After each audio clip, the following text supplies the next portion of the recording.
الحمد لله رب العالمين والصلاة والسلام على رسول الله الكريم وعلى آله وصحبه ومن تبعه بإحسان إلى يوم الدين. اللهم صل وسلم على سيدنا محمد وعلى آله وأصحابه ومن تبعه بإحسان إلى يوم الدين. اللهم صل وسلم عليه كلما ذكره الذاكرون وغفل عن ذكره الغافلون. وبعد. نحمد الله سبحانه وتعالى, on remercie Allah Azza wa Jal de nous avoir permis de venir assister à l'étude de son saint livre, l'étude du Coran al-Karim, car Allah subhanahu wa ta'ala a révélé au prophète Muhammad sallallahu alayhi wa sallam dès le début de la révélation, et il lui a dit بعد أعوذ بالله من الشيطان الرجيم اقرأ باسم ربك الذي خلق الإنسان من علق اقرأ وربك الأكرم الذي علم بالقلم علم الإنسان ما لم يعلم. Allah Azza wa Jal, et on a vu, après avoir parlé de Surat al-Fatiha wa hiya Umm al-Kitab, on a parlé de Surat al-Baqarah. Surat al-Baqarah, celle à travers laquelle Allah subhanahu wa ta'ala débute son livre. Le Coran al-Karim, il commence après Surat al-Fatiha par Surat al-Baqarah. Et on avait expliqué un petit peu d'où venait ce mot, le mot al-Baqarah. Et en cherchant l'origine du mot, on avait dit que son origine c'était Baqara, 3 lettres, le Ba, le Qaf et le Ra. Et on avait dit que le mot al-Baqru voulait dire al-shaq, ça veut dire quand tu prends quelque chose. يسمى بقر إذا استخرجت منه شيئا. Ça veut dire on l'appelle al-baqr si quand tu fends quelque chose tu en sors un élément, ça s'appelle un baqr. Et al-baqir هو الجامع, الباقر هو الجامع لأن البقرة جامعة لماذا؟ Al-Baqarah, qu'est-ce qu'elle rassemble? Parce que Al-Baqir, c'est le Jami', ce qui rassemble. Qu'est-ce que Al-Baqarah rassemble? Quelle est l'utilité d'étudier Surat Al-Baqarah? فيها أحكام الصلاة, أحكام الزكاة, أحكام الصيام, أحكام الحج, أحكام النكاح, أحكام الطلاق, أحكام المعاملات المالية. Al-Baqarah, il y a en elle une somme d'éléments qui concernent notre religion. La prière, l'aumône, le hajj, la zakat, qui est l'aumône, le pèlerinage.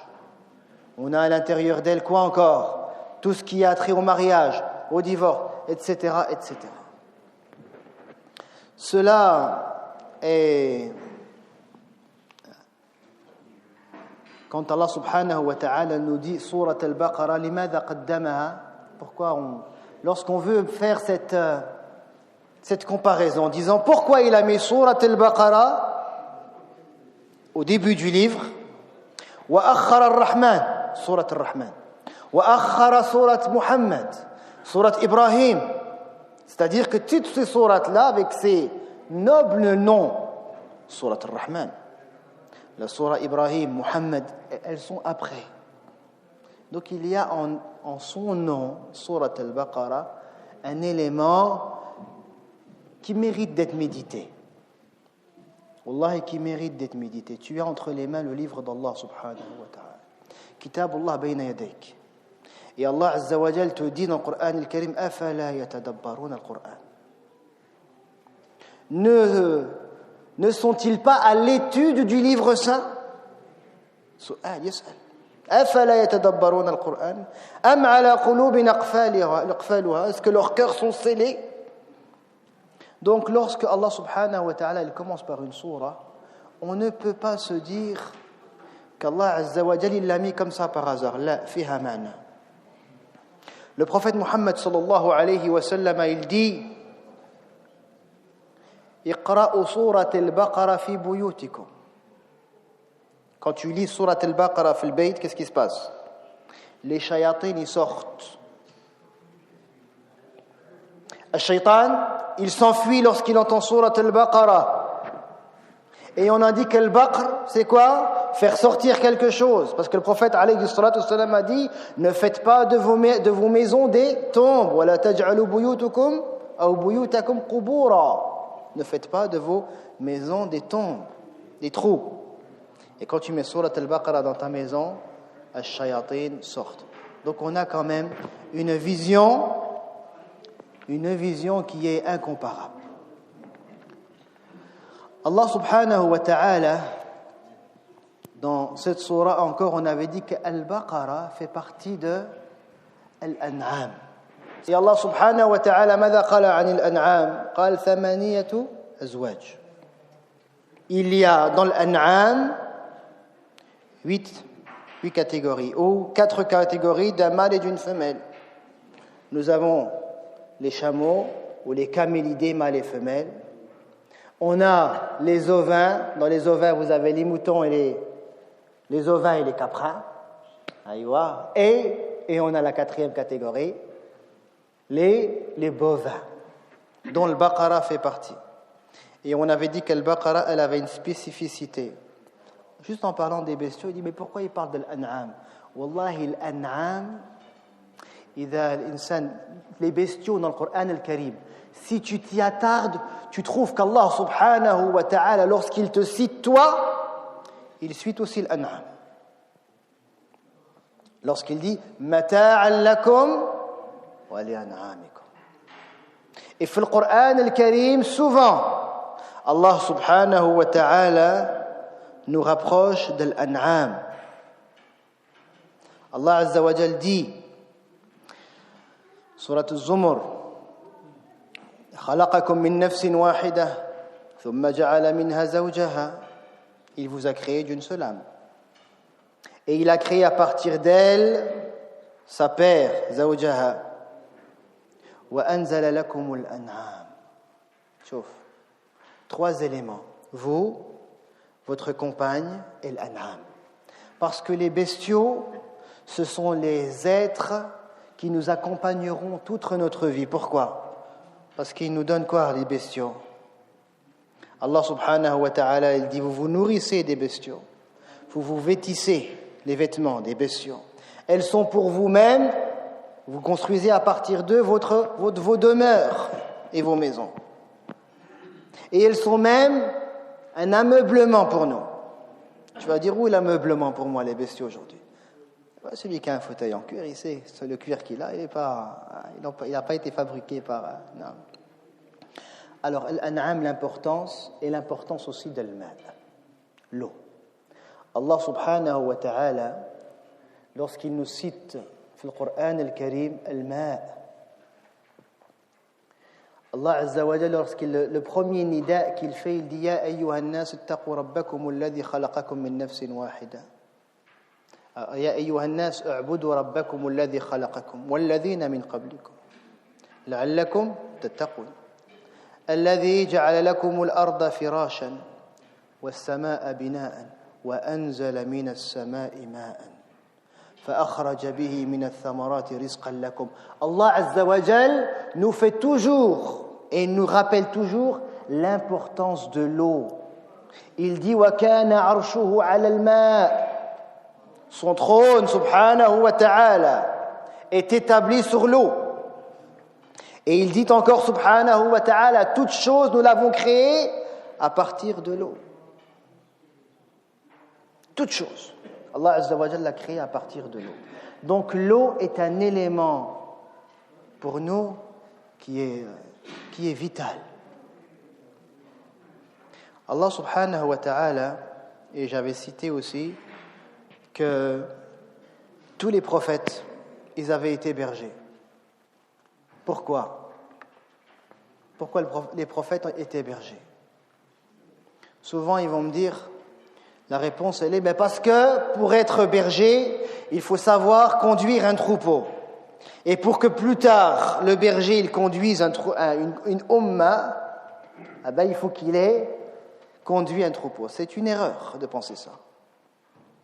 Si tu conduis un troupeau, est-ce que tu vas conduire quelqu'un comme Omar ibn Khattab, Abu Bakr as-Siddiq? c'est pas un troupeau. Il y a des personnalités, il y a des caractères. C'est pas comme un troupeau. Là. Al-ra'i huwa rabbul mashiya. C'est-à-dire que le berger, il est le maître. Il est le maître de quoi? Il est le maître de son troupeau. Qu'est-ce que le troupeau quel est le droit du troupeau qu'il a sur son maître? Le troupeau demande à son maître qu'il lui donne quoi? À manger. Et quoi encore? Et la sécurité, elle-même. À manger et à boire, ça va ensemble. Celui qui boit, il mange. Celui qui mange, il boit. Ça, عندك الحق, ça, c'est bon. كلوا واشربوا, صح, كلوا واشربوا. ولا تسرفوا. Ça. Alors, Allah subhanahu wa ta'ala, il veut de nous... Alors, le berger, c'est ça son rôle. Il procure à son troupeau. Il connaît les endroits où il y a des pâturages, où il y a de la nourriture. Et le troupeau, de son côté, il faut qu'il ait confiance au berger. Ça, oh là là. Parce qu'il leur donne nourriture et il leur donne sécurité. À une condition.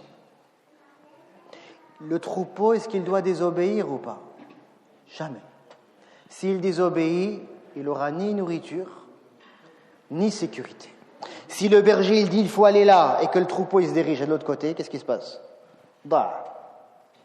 C'est fini, ils sont foutus. S'il se dirige dans une autre direction que ce que le berger il a montré, alors ils vont périr. Allah subhanahu wa ta'ala est en train d'éduquer des prophètes. Et il leur dit, vous devez avoir confiance en moi, comme les moutons, ils ont confiance au berger. Les moutons, ils se dirigent là où il dit. Ils ne savent pas où ils vont. Et ils ne doivent pas se poser de questions. Ils doivent juste y aller. Ils doivent obéir. Ils doivent obéir aux directives. Et lui, il leur dit, je vous donne quoi? La sécurité et la nourriture. Surat Quraysh, فَلْيَعْبُدُوا رَبَّ هَذَا الْبَيْتِ الَّذِي أَطْعَمَهُم مِّن جُوعٍ وَآمَنَهُم مِّن خَوْفٍ. Qu'ils adorent le Seigneur del Bayt à la Mecque. Qu'ils adorent Allah, Rabbul Bayt. Celui qui vous a et qui vous procurera et qui vous promet quoi? La sécurité. Et il vous promet quoi? La nourriture, la subsistance. Alors, Surat al-Baqarah, qui nous parle de la subsistance, qui nous pense de ta'am, qui nous parle de ce que l'on connaît le mieux, notre ventre. C'est ce qu'on connaît le mieux. Ça veut dire qu'on a toujours faim. Et quand tu as faim, il faut que tu penses à Allah subhanahu wa ta'ala. Et il te dit au début du livre, c'est celui qui te donne à manger qui te parle. Tu sais, quand tu veux faire quelque chose à ton enfant, il ne faut pas faire les comptes avec lui. Tu dis, c'est pas moi qui a fait ci pour toi, c'est pas moi qui a fait ça pour toi. C'est-à-dire, tu essayes d'attendrir son cœur. Et quand tu fais attendrir son cœur, khalas, il va dire oui à tout ce que tu demandes. C'est ce que fait Allah subhanahu wa ta'ala. Il attendrit ton cœur. C'est moi qui te donne la nourriture.